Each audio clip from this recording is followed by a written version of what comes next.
تحریک کیا ہے؟ کسی بھی کامیابی کے لیے تحریک بنیادی ستون کی حیثیت رکھتی ہے۔ تحریک موٹیویشن کا مطلب ہے حرکت کرنا، کسی کام کو جوش و خروش سے شروع کرنا۔ یہ انسان کی زندگی میں انتہائی اہم کردار ادا کرتی ہے۔ اس دنیا میں آج تک جتنی بھی ترقی ہوئی ہے وہ تحریک کی بدولت ہی ہوئی ہے۔ روزمرہ معاملات سے لے کر بڑے بڑے منصوبوں کے لیے بھی تحریک ضروری ہوتی ہے۔ شخصیت کی تعمیر، کاروباری اور انتظامی امور، تعلیم، کھیل اور زندگی میں کامیابیاں حاصل کرنے کے لیے صحرا تحریک کے سر ہوتا ہے۔ کسی نئے کام کو شروع کرنے کے لیے پہلے فرد کے ذہن میں ڈائیلاگ اور تصویر بنتی ہے جن میں خوش اور ہمت والے احساسات پیدا ہوتے ہیں جو مطلوبہ مقصد حاصل کرنے کے لیے تحریک پیدا کر دیتے ہیں، اور فرد بغیر شعوری کوشش کے عمل کرتا چلا جاتا ہے۔ تحریک میں دو طرح کی ذہنی حکمت عملیاں ہوتی ہیں: مسرت حاصل کرنا اور اذیت سے بچنا۔ مسرت یا خوشی حاصل کرنا: ایک شخص پرفضا مقام پر کسی ہوٹل میں ٹھہرتا ہے۔ صبح سورج نکلنے سے پہلے کمرے کی کھڑکی کھولتا ہے تو اس کو بہت خوبصورت منظر دکھائی دیتا ہے۔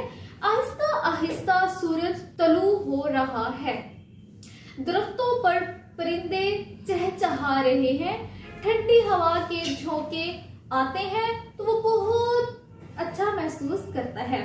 روزانہ لطف اندوز ہونے کے لیے وہ صبح جلد اٹھ جاتا ہے۔ سکون اور لطف کو احساس اس کی صبح سویرے اٹھنے کے لیے تحریک دیتا ہے۔ یہ شخص خوشگواریت کے لیے اس کے ذہن میں تصور کرتا ہے، اس کے بارے میں خود سے ڈائیلاگ کرتا ہے اور لطف حاصل کرنے کے لیے تحریک ہو جاتا ہے۔ اذیت یا تکلیف سے بچنا: اذیت ایک ایسی ذہنی تکلیف ہوتی ہے جس میں انتہائی تکلیف اور احساسات ہوتے ہیں۔ اذیت دو طرح کی ہوتی ہے: جسمانی اذیت اور جذباتی اذیت۔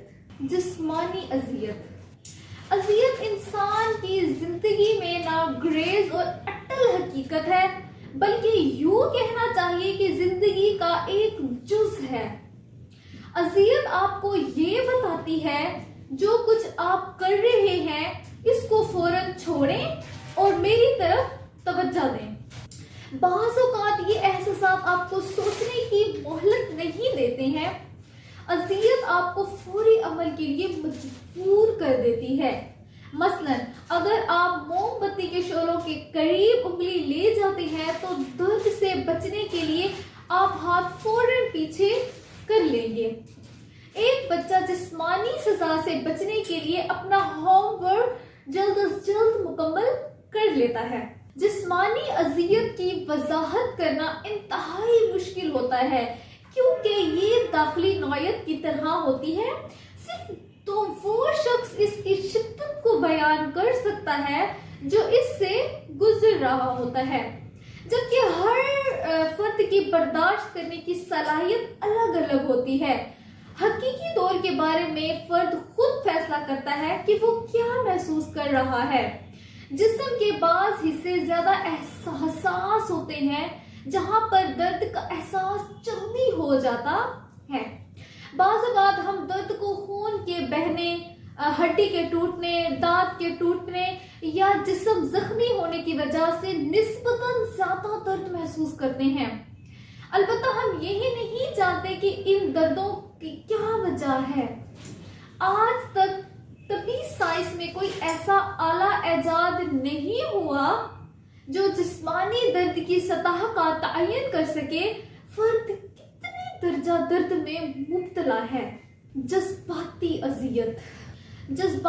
اذیت جسمانی دردوں کی بنسبت زیادہ خطرناک ہوتی ہے کیونکہ آپ جسم میں کسی جگہ پر اس کی نشاندہی نہیں کر سکتے ہیں۔ یہ فوراً آپ کو اپنی طرف متوجہ کرواتی ہے۔ مثلاً ایک شخص روزانہ صبح دفتر کے لیے 8 بجے گھر سے نکلنے کے لیے صبح 6 بجے کا الارم لگاتا ہے۔ حسب معمول جب 6 بجے کا الارم بجتا ہے تو وہ خود کو تسلی دیتا ہے کہ ابھی وقت ہے، تھوڑی دیر آرام کر لیتا ہوں، اور سو جاتا ہے۔ 10 منٹ کے بعد دوبارہ الارم بجتا ہے تو وہ کہتا ہے کہ اب مزید سو لیتا ہوں اور آج والے کپڑے ہی پہن لوں گا۔ 10 منٹ بعد دوبارہ الارم بجتا ہے تو سوچتا ہے چلو ناشتہ بھی نہیں کروں گا، اور پھر سو جاتا ہے۔ 10 منٹ بعد جب تیسری مرتبہ الارم بجتا ہے تو وہ معمول سے نسبتاً آدھا گھنٹہ لیٹ ہو چکا ہوتا ہے۔ وہ خود سے کہتا ہے اب اٹھنا ضروری ہے ورنہ باس ناراض ہوگا، لگ جائے گی، نصف یوم کی تنخواہ کٹ جائے گی۔ یہ اس کے برے احساسات اس کو زبردست تحریک دیتے ہیں۔ ایک دم بستر سے چھلانگ لگا کر اٹھ جاتا ہے، جلدی جلدی تیاری کر کے دفتر پہنچ جاتا ہے۔ یہ اذیت سے بچنے کا ایک سٹائل ہے۔ اذیت سے بچنے کی تحریک کے فوائد اور نقصانات۔ فرد کسی کام کرنے کے لیے تحریک اس وقت محسوس نہیں کرتا جب تک اس کی اذیت آخری حد کو چھو نہ لے، اور اس سے بچنے کے لیے عمل کرتا ہے۔ عام طور پر اذیت سے بچنے کی تحریک ایک انتہائی طاقتور محرک ثابت ہوتی ہے۔ اس تحریک میں ایک خامی ہے کہ اگر فرد کی اذیت کم ہو جائے تو تحریک بھی کم ہو جاتی ہے۔ اگر دوبارہ اذیت کا خطرہ ہو جائے تو تحریک فوراً شروع ہو جاتی ہے۔ یہ تحریک ایک دائرے کی شکل میں ہوتی ہے، یکدم اوپر چلی جاتی ہے، جو ہی اذیت کم ہوتی ہے تو فوراً نیچے آ جاتی ہے۔